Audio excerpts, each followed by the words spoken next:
사보지 않은 자 까보지 않은 자 나 까까가 까보지 못한 너희들을 위해 전부 까발려서 보여줄 테다. 본격 덕후 방송 까까TV. 오호호호호호호호호 하지메 마쇼까.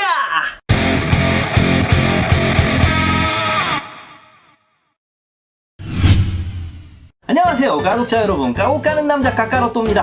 오늘은 까까가 알고 싶다 코너입니다. 흔히들 물건 가격이 정해져 있는 걸 일컬어서 정찰제라고 하죠. 그런데 사실 우리나라 피규어 업계는 정찰제라는 게 정착되어 있지는 않아요. 이유는 여러 가지가 있겠지만 들어오는 루트가 일단 너무 여러 가지고 국내의 시장 크기에 비해서 장사를 하는 사람들이 너무 많다 보니까 경쟁이 치열하거든요. 제가 일하는 국정만 보더라도 아예 대놓고 가게마다 돌아다니면서 사진을 찍고 가격 비교를 하시는 손님들이 부지기수로 보입니다. 이해를 해요. 인식이 발품을 팔지 않고 사면 호구라는 소리를 들을 게 뻔하니까요. 그나마 신제품들은 정찰제를 하지 않더라도 어느 정도는 암묵적으로 가게들끼리 시세가 대충은 일치가 되어 있습니다. 그런데 시간이 오래 지나서 희소성이 지나치게 올라간 제품들이라든가 아니면 신제품인데 수량이 너무 적게 나오고 인기 폭발이라 발매 초기부터 구하기 힘든 이런 제품들은 도대체 가격이 어떻게 형성되는 걸까? 나쁜 말로는 바가지 쓴다고 하고 전문 용어로는 프리미엄이라는 단어로 포장된 이 가격 뻥튀기에 관한 진실 오늘 이야기해볼까 합니다. 저는 오늘 전문성에 기대서 이야기한다기보다 단순히 감성에 기댄 제 주관적인 의견으로 이야기를 해볼 거예요. 그러니 제가 하는 말들이 정확하게 수학 공식처럼 딱딱 맞아 떨어지지는 않는다는 거 감안하시고 영상을 재미로 시청해 주시면 좋을 것 같습니다. 일단 프리미엄이 붙은 제품들부터 한번 이야기를 해볼게요. 줄여서 이번 시간엔 P라고 이야기를 하겠습니다. 저는 드래곤볼 쪽 컬렉터니까 드래곤볼 쪽 관련 제품들부터 먼저 이야기를 해보자면 제 생각에 단일품으로는 단연 최고의 P가 붙은 건 SHF 2011년산 코미콘 초사이어인 손오공이라고 생각하거든요. 이게 나올 때는 당시에 제가 관절이라면 극혐을 하고 있어서 아예 관심조차 없었어요. 처음 2011년 나올 때는 대충 국내 시세가 8만원에서 10만원 정도였습니다. 하물며 샵에서 파는 곳들도 있었어요. 저 같은 경우는 현재는 방출을 했는데 2016년 그러니까 즉 5년이 지나고 나서 구매를 했으니까 얼마에 구하셨을 것 같아요?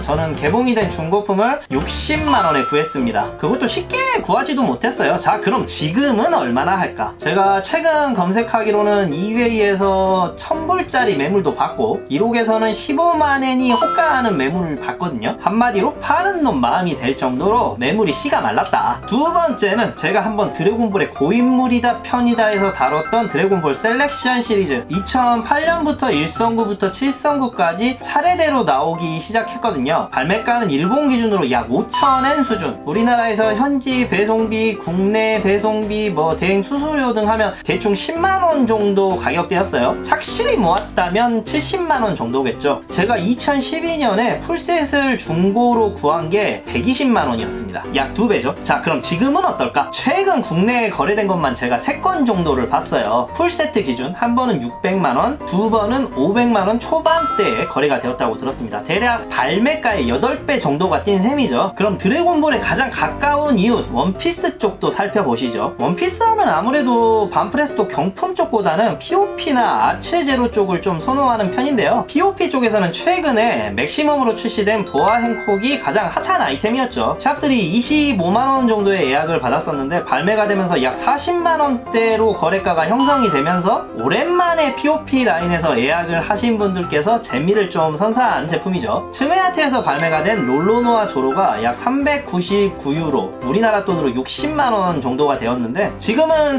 380만원 정도에 거래되는 츠메아트가 고퀄리티 프리미엄 피규어라는 인식을 심어준 데 상당한 공헌을 한 제품이었습니다. 유독 프리미엄이라는 건 이 피규어 쪽뿐만 아니라 차라든지 집, 시계 등 돈이 많이 소비가 되는 쪽에서도 심심찮게 볼 수 있는 사회적 현상이거든요. 프리미엄이 붙는 이유는 여러 가지가 있겠지만 제조를 하는 사람이 물량을 적게 생산을 한다. 찾는 사람이 많아진다. 물량이 소진이 된다. 구할 곳이 없다. 구매를 간절히 원하는 사람이 기존 발매 가격보다 더 높은 가격을 제시하면서 구매 활동을 한다. 가격이 올라간다. 이런 식이거든요. 가격이 올라가면 사실 제일 먼저 반응을 하는 곳이 제가 일하고 있는 이런 피규어 샵들이죠. 왜냐하면 취미품이 왔다 갔다 하는 순간에 이거는 취미가 아니라 사업이 되는 거기 때문에 먹고 사는 문제에 직결이 되잖아요. 물건 값이 오르는데 샵들의 영향이 어느 정도 있다는 사실은 저도 이 일을 하면서 직접 보는 거니까 인정할 수밖에 없는 부분이에요. 그래서 제가 이 일을 하기 전에 커뮤니티에서 많이 봤던 글이긴 한데 샵들끼리 가격을 담합을 하는 거 아니냐라는 글을 본 적이 있어요. 결론부터 말씀을 드리면 담합을 하지 않습니다. 아니, 못합니다. 제가 영상 초반에 말씀드렸죠. 국내 시장은 너무 좁은데 이 안에 장사치들은 너무 많아요. 그럼 살기 위한 경쟁을 해야 하고 눈치도 봐야 해요. 사장님들이 공통의 조합 같은 걸 만들어가지고 가격을 담합할 정도로 여유가 넘치지도 않고 제가 옆에서 지켜본 바론 사이가 그렇게 또 돈독하지도 않습니다. 이건 뭐가 잘못되고 나쁘다기보다는 이 시장의 현실이 그래요. 자기 이익이 우선이거든. 자, 그럼 예를 들어 샵들끼리 눈치 게임을 하다가 2만원에 발매된 제품이 45,000원에 시세가 어느 정도 맞춰졌다고 칩시다. 여기서 끝이 아니에요. 이제 일본에선 카이토리라고 하고 우리나라에서는 되파리, 되팔렘들이라고도 하죠. 이런 분들도 이 물건을 유치하기 위해 시장에 뛰어듭니다. 그리고 정말로 이 물건이 필요하고 가지고 싶은 분들도 물건 유치 경쟁에 뛰어들죠. 자, 만약에 이 상황에서 모두 45,000원에 팔고 있는데 저 혼자만 25,000원에 팔고 있다면 그럼 어떻게 될까요? 저는 아마 이 물건들은 전부 되파리들한테 매입을 당할 거고 도리어 되파리를 하신 분들이 2만원의 창조 경제를 이룩하는 거를 바보처럼 지켜봐야 하겠죠. 사시는 분들께서는 이렇게 말씀하실 수도 있어요. 와, 싸게 파시네요. 양심 있는 샵이네요. 앞에선 칭찬을 할 수도 있습니다. 그런데 과연 모두가 그렇게 생각할까요? 아니요, 그 물건이 엄청나게 많아서 재고를 빨리 소진해야 한다면 박리담회의 형식으로 이익을 취할 수는 있겠죠. 하지만 그렇지 않다면 아마 대부분의 사람들은 싸게 파는 곳을 바보라고 생각할 겁니다.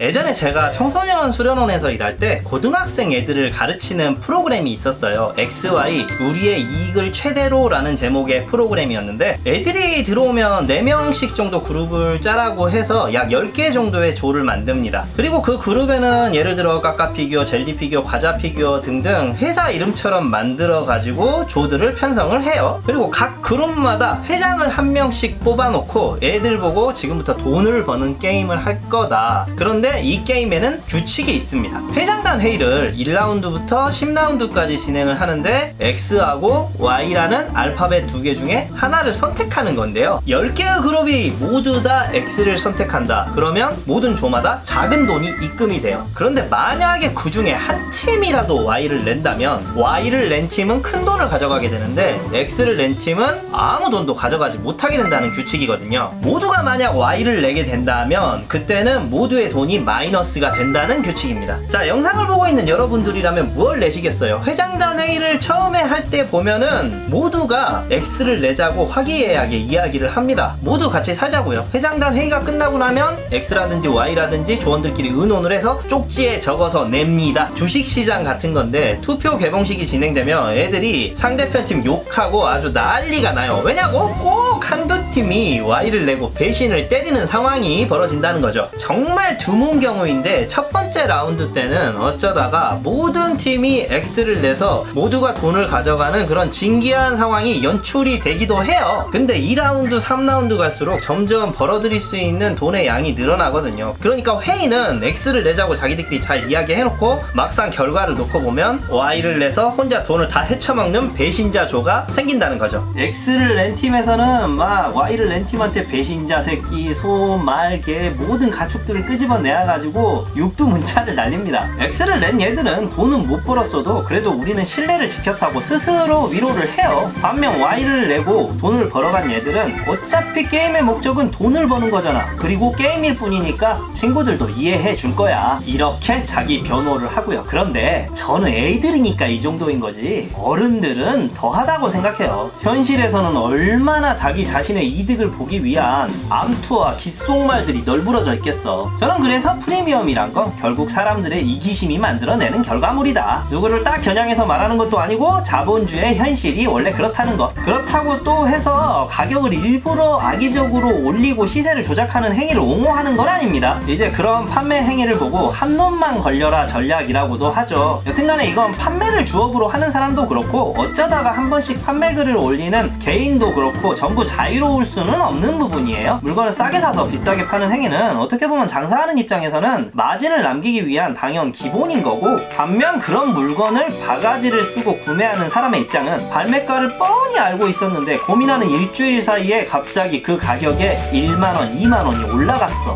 열받을 수밖에 없죠. 굳이 피규어로 설명하지 않아도 돼요. 지금 구하기 힘든 마스크 대란만 보셔도 충분히 이해하시고도 남을 부분이다. 자, 결론을 내려볼게요. 뭐 제가 피규어 리뷰어지만 제가 오늘 하는 이야기들은 돈이나 돈으로 살 수 있는 모든 것들에 어느 정도 관계되는 이야기라고 생각을 해요. 그럼 저는 바가지와 프리미엄에 대해서 어떻게 생각하냐, 아마 생각하는 사람의 차이가 아닐까 싶어요. 제가 올 2월 초에 미국에서 친척 누나 부부랑 조카가 와서 명동에 쇼핑을 갈 일이 한번 있었습니다. 이제 쇼핑을 하다가 아마 한 번쯤 가보신 분들도 계실 건데요, 허니버터 아몬드 프렌즈라는 샵이 있습니다. 광고 아닙니다. 사촌 누나 이름이 줄리아거든요. 줄리아 누나 부부가 그 아몬드들을 정말 많이 좋아하셔서 조카인 클로이 손을 잡고 쇼핑몰을 한번 둘러봤습니다. 근데 클로이를 데리고 매장을 돌아다니는데 클로이가 인형 코너 앞에서 멈춰 섰어요. 지금 화면에 나오는 이렇게 생긴 녀석인데 누가 봐도 가지고 싶어하는 눈치인 거야. 제가 조카 선물을 하나도 사준 게 없어가지고 한번 가격표를 봤어요. 와, 27,000원이나 해. 30cm도 안 하는 인형이. 잠시 고민을 하다가 클로이에게 물어봤죠. 클로이, 이거 가지고 싶어?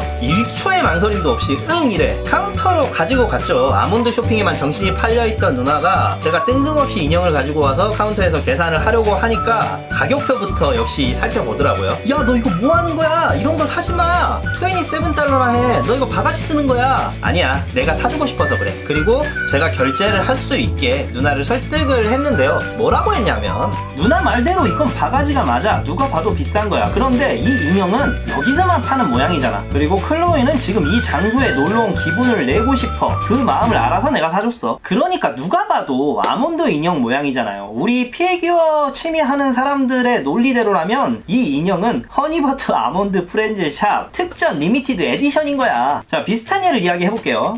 지금은 에버랜드지만 제가 어렸을 때는 자연농원이었어요. 최근에 간 게 아마 제가 2015년도에 친구랑 한번 가봤을 건데, 유원진에 자체 쇼핑몰이 있거든요. 동물원을 갔다 오면 아까 거기에서 봤던 동물들의 형상을 한 인형들이 쇼핑몰에 있어. 근데 아까 그 허니버터 아몬드 인형들만큼 더럽게 비싸. 그래도 얘들은 엄청 사달라고 졸라대요. 왜냐고? 이 동물들을 본 추억을 왠지 이 인형을 사야지만이 간직될 것 같다는 그런 생각이 들거든. 저도 어려서 그랬어요. 그런데 대부분의 부모님들은 어때요? 합리적인 소비를 하고 싶어 하죠. 한 열에 8은 안 사줍니다. 그런데 그 장소에서 해야지만이 제맛인 것들이 있잖아. 당구장에서 짜장면, PC방에서 컵라면, 기차는 삶은 달걀. 제가 생각할 때는 적어도 그런 감성을 이용한 바가지가 피규어 쪽에서는 프리미엄이에요. 뭐가 옳고 나쁘다라는 이야기는 안 할 거예요. 저는 합리적인 소비를 하고 싶어하는 줄리아 누나의 말도 옳다고 생각하고, 여기서 신나고 싶고 추억을 만끽하고 싶은 조카의 마음도 옳다고 생각하니까요. 결국엔 그러니까 돈이 잘못했다, 돈이 깡패다, 이거죠. 다소 오늘 조금은 무거운 주제를 가지고 썰을 풀어보았는데, 이제 일을 하면서 피규어를 잘 모르시는 분들을 응대하다 보면 특히 반프 제품들, 그 중에서도 드래곤볼 쪽 제품들은 시간이 지나면 출시가보다 가격이 많이 상승을 하는 편이거든요. 근데 이 침이 조금 하다가 보면 알게 돼요. 특히 반프레스토 경품들 중에서도 기본 크레인킹에서 나오는 제품들은 태어날 때는 거의 10,000원 중반대로 나오기 때문에 발매가 될 때 제때 사기만 한다면 프리미엄을 주고 살 필요는 거의 없어요. 특히 입문하셔서 이제 막 피규어에 불이 붙으신 분들께서 프리미엄 붙은 제품들을 구입을 하실 때 정말 망설이시면서 저한테 많이 물어보시는 질문이 있거든요. 까까님, 이거를 제가 정말 이 돈을 주고 살 가치가 있을까요? 그래서 이런 주제를 가지고 썰을 풀어봤어요. 결국에는 본인이 어떠한 것에 가치를 더 두냐에 따라서 프리미엄일지 바가지일지 판가름이 나는 거라고 생각해요. 항상 말하죠. 결국 피규어 취미는 자기 만족이다. 여기까지 할 거고요. 다음 시간에도 까고 까기 위한 까까 여정은 계속됩니다. 또 만나요. 저는 지금까지 까까 로또였습니다.